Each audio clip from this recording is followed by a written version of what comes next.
안녕하세요. 맥키네시의 투자클럽입니다. HLB 진양군 회장의 정권사 영업점 IR이 다음 주에도 계속되는데요. 자, 메리츠 정권에서 뭐 있다 이런 어떤 회원님들의 뭐 제보가 좀 있으셨습니다. 자, 계열사인 이제 HLB 제약 같은 경우에는 블록버스트 고지혈증 치료제 로슈듀오 관련되는 부분에서 전체 권리 인수 관련되는 이 소식이 오해 좀 나왔죠.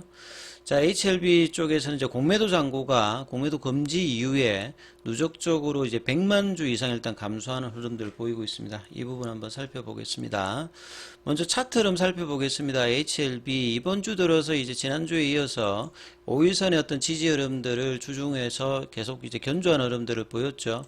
오늘도 이제 분봉상으로 이제 아침에 32,000원권 넘어갔다가 장중에 31,400원, 31,000원대였던 지지 흐름을 받으면서 이제 옷장에 다시 이제 32,000원을 간통하는 흐름을 보였다가 이제 종가상으로는 이제 31,950원, 32,000원을 살짝 이제 돌파는 못했습니다만 뭐 거의 32,000원 부근에 그 주가가 있는 상태로 머물렀고요. 그 시간에는 이제 50원 정도 빠져서 31,900원 정도.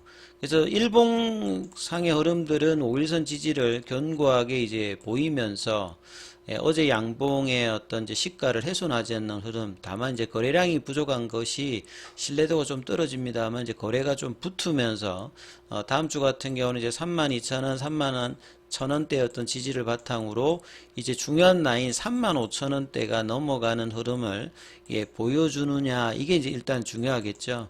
그래서 이제 7월 달에 이제 개법 원봉이 나왔던 이 자리가 이제 넘어가는지 여부가 이제 뭐 11월 달, 12월 달 내년도를 봤을 때 주가가 계속 올라가고 속도를 내기 위해서 이 구간을 좀 거래량을 동반해서 강한 흐름으로 넘어가느냐가 일단 가장 큰 관전 포인트라고 보여집니다.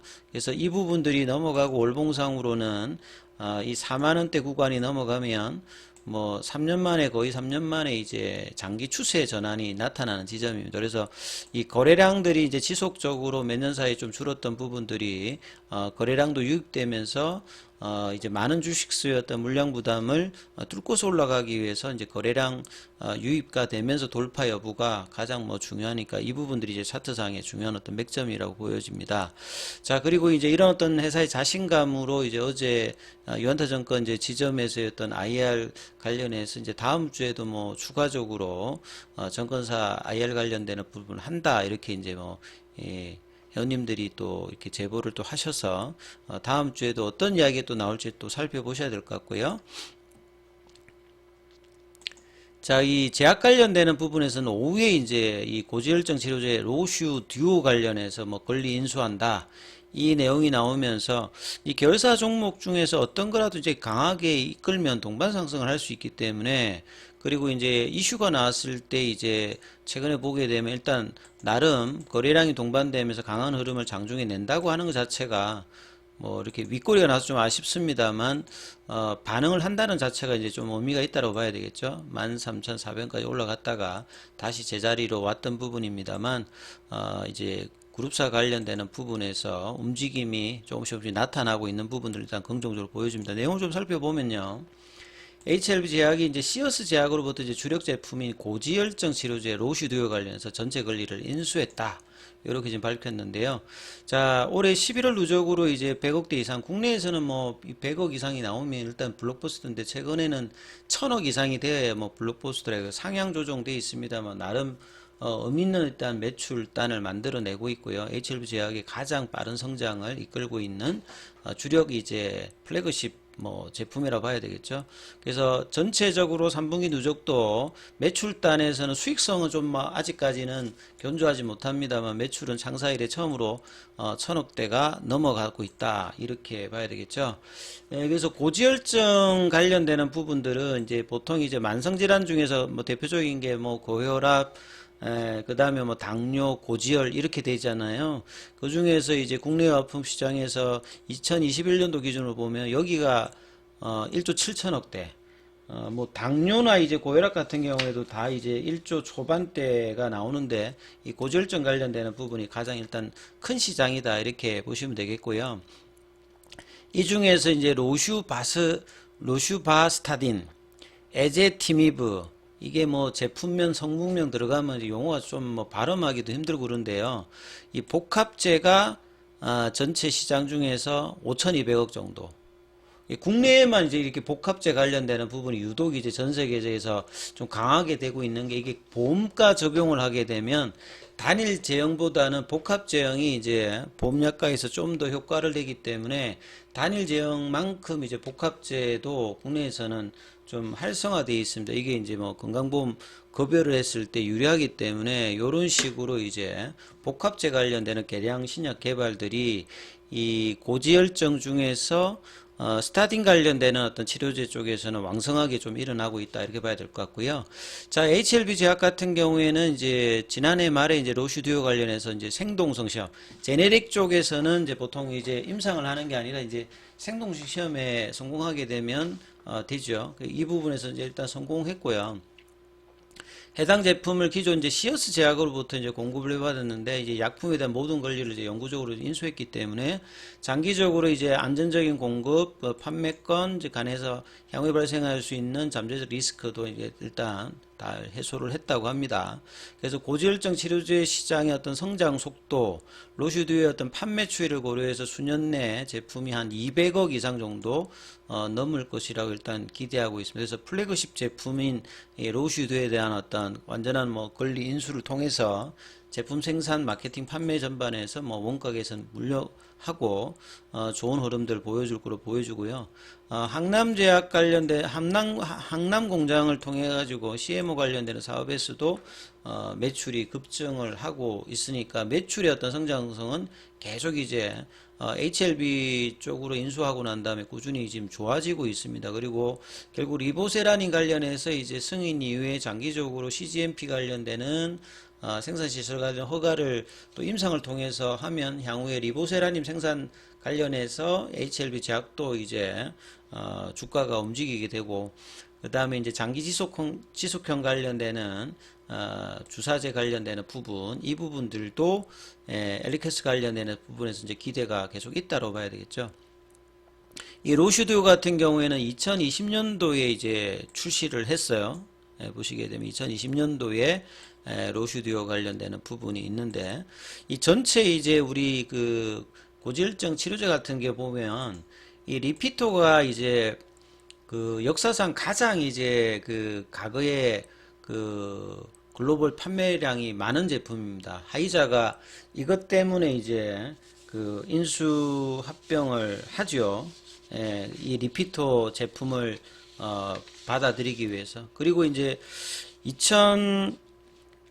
2009년부터 이제 특허가 풀려가지고요. 이제 제네릭이 나오면서 이 비아트리스 같은 경우는 이제 하이자 쪽에서 특허 만료된 어떤 제품들을 뭐 판매하기 위해서 만들어진 어떤 회사인데, 이 특허가 끝났음에도 불구하고 리피토의 어떤 매출액이 팍 이렇게 떨어지지 않아요. 그만큼 리피토가 많은 어떤 임상을 통해서 이 고지혈증 치료제 관련되는 부분에서 상당한 경쟁력을 여전히 국내에서는 이제 2023년도 2분기에도 보면 가장 크죠. 이 단일 제형으로.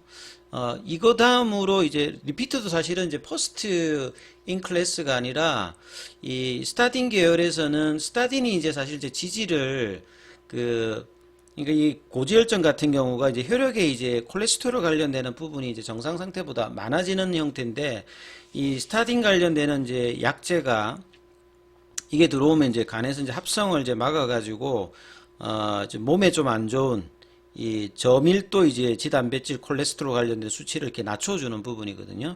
그래서 이제 초기에 뭐 로바스타딘, 심바스타딘 이렇게 많았는데 리피토 관련되는 부분은 이제 1997년도에 이제 개발이 되어 가지고 앞에 있던 부분보다는 근데 결국 베스트 인 클래스로 들어와서 이 하이자의 어떤 성장에 굉장히 결정적인 역할을 합니다. 그리고 이제 보면 이제 아스트라제네카가 이제 2003년도에 이 로슈바스티틴, 요게 이제 크레스토거든요. 여기에 관련해서 이제 그 제네릭이 나와서 이제 하는 게 로슈바스티틴 이제 그 제네릭 관련되는 부분하고 이제 복합한 게 이제 로슈듀오 관련되는 부분이라고 보시면 되는데, 이거하고 이제 이 머크의 아토젯이 있어요. 얘가 이제 그 에제티미브입니다. 이거 두 가지를 복합한 게 로슈듀오인데요. 각각 이제 이거에 이제 그 제네릭을 개량 신약으로 뭐 했다라고 보시면 되겠고, 그리고 보시면 단일제 형태도 있고, 이제 로슈젯이나 뭐 리바로젯 같은 경우는 다 이 복합 제형입니다. 그래서 단일제형으로 이제 국내사가 이제 제네릭으로 한 4군데, 복합 제형으로 한 8군데 정도 하는데 보시게 되면 대부분 매출 규모 자체가 그 200억대가 넘고 2분기에 벌써 이제 이렇게 되죠. 그래서 HLB 제약의 로슈듀오 같은 경우에도 이런 어떤 이제 고지혈증 치료제 시장 자체가 원체 크고 이 성과가 국내에서 가장 큰 시장이다 보니까요. 이 성장을 이제 개량 신약 형태로 잘 되고 있다 이렇게 보시면 될 것 같아요. 약학정보원에 들어가서 이제 이 부분 살펴봐 드리면 보시면 이제 에제티미브가 앞서 말씀드렸던 이 요거 이제 아스트라제네카의 그러니까 머크의 아토제시거든요. 요거의 어떤 이제 뭐 제네리가 보시면 되겠고 로슈바스타틴 칼슘 요게 이 크레스토 관련되는 뭐 제네릭입니다. 그렇게 해서 이제 이 복합제로 개발을 했고 요게 허가일이 2020년도였죠.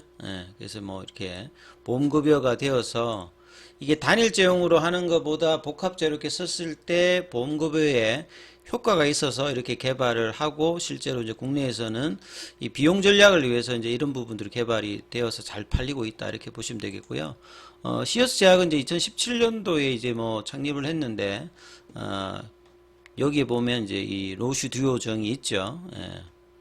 그래서 이 복합제를 하면 단일제보다 농도 자체가 좀 더 낮아서 이 국내 우리 서양인보다는 한국 사람한테는 이제 부작용 이런 것들이 좀 더 나아서 뭐 이렇게 쓴다라고 해요.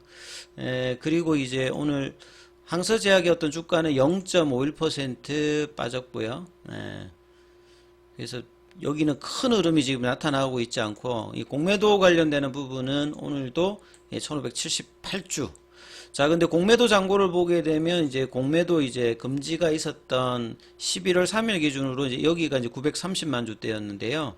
지금 이제 11월 22일 기준 그러니까 이번 주 수요일 기준으로 지금 825만 주까지 떨어졌으니까 이제 지금 100만 주 이상으로 공매도 잔고가 일단 줄었어요. 그래서 최근에 대차 그래도 상한이 계속 많아지고 공매도 잔고도 계속 줄면서 쇼커버가 나오면서 장중에 이제 크게 밀리지 않으면서 강한 상승은 아닙니다만 견조한 흐름을 이제 하는데 이런 수급의 이슈들이 계속 이게 작용하고 있죠. 오늘도 상한이 더 많이 일어나면서 여기에서 지금 보시게 되면 11월 3일에 2100만 주 가까이 되던 부분들이 지금 1700만 주대까지 줄었으니까 거의 지금 이제 한 400만 주대 물량들이 지금 상한이 되고 있다는 거죠. 그리고 대차 상한 한 400만 주대, 공매도 잔고는 한 100만 주 이상 일단 수요일 기준으로 줄어 있는 모습이기 때문에요. 다음 주도 어떤 이제 견조한 흐름들 31,000원대, 32,000원대 지지되면서 35,000원권 도전이 또 어떻게 11월 말까지 될지 관심 가지시면서 흐름 판단해 보시고 궁금한 점 있으면 언제든지 뭐 댓글이라든지 카톡방이 있으시니까 여기다 남겨주시면 되겠습니다. 여기까지 하겠습니다.